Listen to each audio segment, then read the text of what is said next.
evening. My name is Stephen Villagrasa, and I am the Powertrain Department Crew Chief, as well as in charge of the engine internals, the intake manifold, and the cooling, fueling, and lubrication. This is Sri Prajapati. He's in charge of the exhaust manifold. And this is Fabian Martinez, and he's in charge of the drivetrain. So the department goals for this year in the Powertrain Department are to decrease weight where possible, specifically to make the exhaust completely out of titanium, whereas only half of it was made out of titanium last year, to lighten the steel differential gear housing. Another goal is to increase the engine performance using adjusted cam timing and optimized fuel map, as well as previously developed cam profiles. And finally, to keep the engine manufacturing simple, this will be obtained by making the use of an aluminum intake manifold and purchasing and lightening a steel gear housing rather than manufacturing an aluminum one. So my engine internal goals are to optimize the cam timing, to develop optimal fuel maps with the Motec ECU, and use previously developed torque-biased camshaft profiles. The engine that was used in the past few years, from 2005 to 2008, was the 2003 to 2005 Yamaha R6 YZF 600. It had originally had 105 horsepower at 13,000 RPM. And the way we're designing the engine, the intake and the exhaust, we're going to lower that where the maximum power is obtained. The original weight was 140 pounds dry.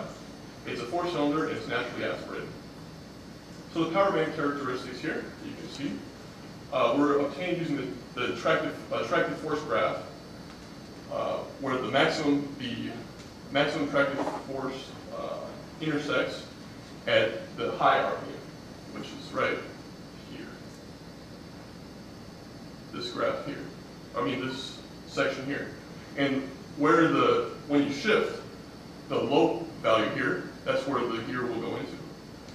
This RPM here. And then our top speed for this year will be 89 miles per hour. So I have, during my analysis phase, I have made a Ricardo model. And here you can see all the different areas of the engine, beginning here with the throttle body, the restrictor, which is required by the SAE in our competition, the intake manifold, the plenum is right here, and the runners are right here. And then the cylinder head here, and these are all modeled as ducts, and I'll specify later what that means. And then the exhaust system is right here, and the muffler is right here. So a little summary of the Ricardo model. The ducts were accurately modeled.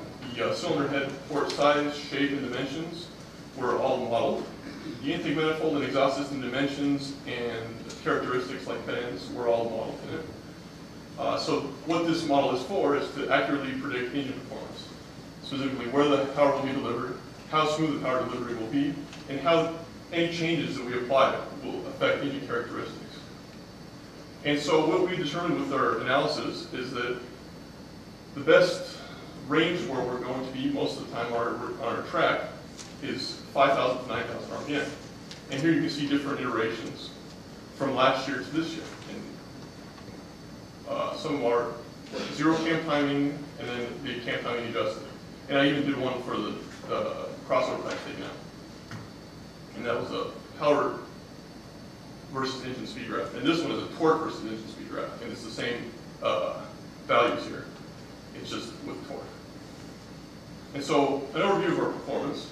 The maximum wheel horsepower last year, taking into account a 10% drivetrain loss, is 63.5 horsepower at 9,500 RPM. So this year, our maximum horsepower will be attained 500 RPMs less, and it will be a 1 horsepower increase. And the average horsepower will be slightly increased as well. And the maximum wheel torque will remain the same, taking into account the drivetrain loss, but it will be obtained at a 500 RPM lower than last year, and then the average torque is increased slightly as well. So the average horsepower increase is 0.88%, the average torque increase is 0.98%, and the peak horsepower and torque were achieved at a lower RPM, and this will be verified with a dyno test. So the overview of the engine internals. The camshafts will use previously developed torque-biased cam profiles. The intake cam timing will be advanced, the exhaust cam timing will be retarded, and flow testing will determine whether porting and polishing the cylinder head will be beneficial to us. I'm in charge of the intake manifold as well. And so the intake goal is to meet early completion deadlines for extensive tuning, as mentioned in the CDR, and to utilize a simple design for fast manufacturing.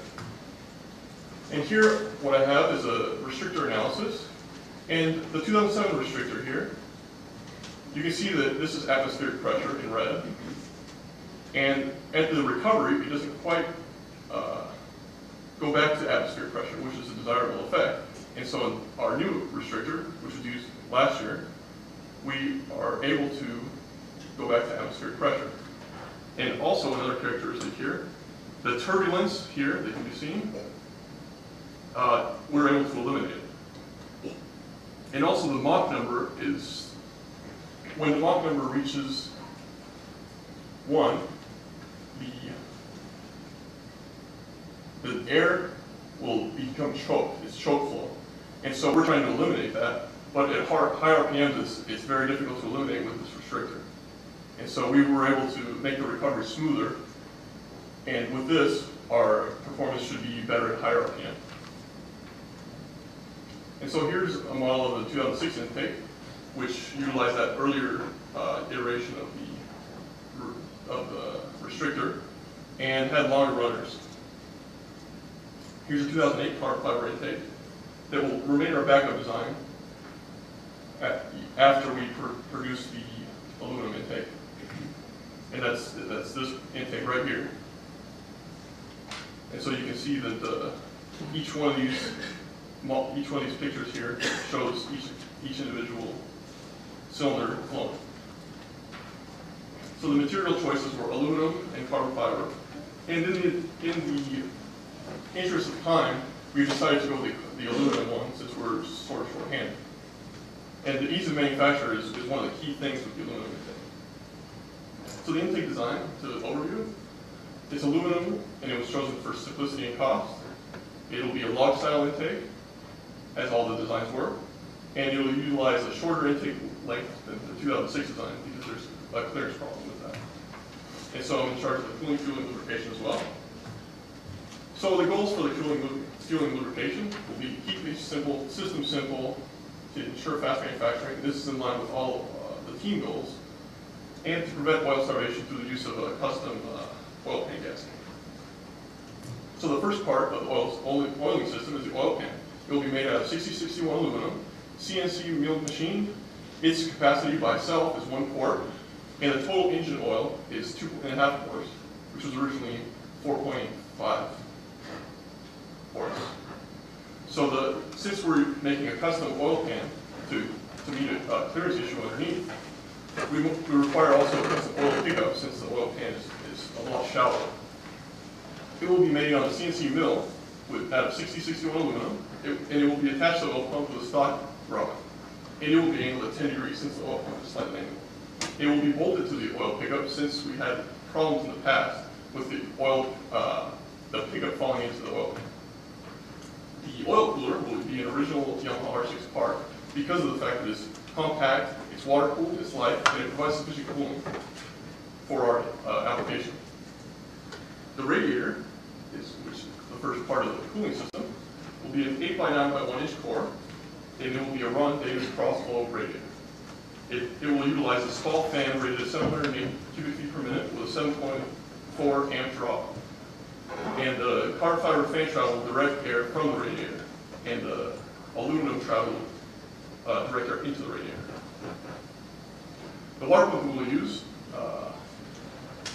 is a stock R6 unit, and its flow rate increases with engine RPM, and it's sufficiently flows to maintain the correct water temperature, which is below 240 degrees. And it's actually slightly lighter than aftermarket. So our fuel tank will hold less than 2 gallons, and it will have a fuel pickup box, and it will be located behind the driver.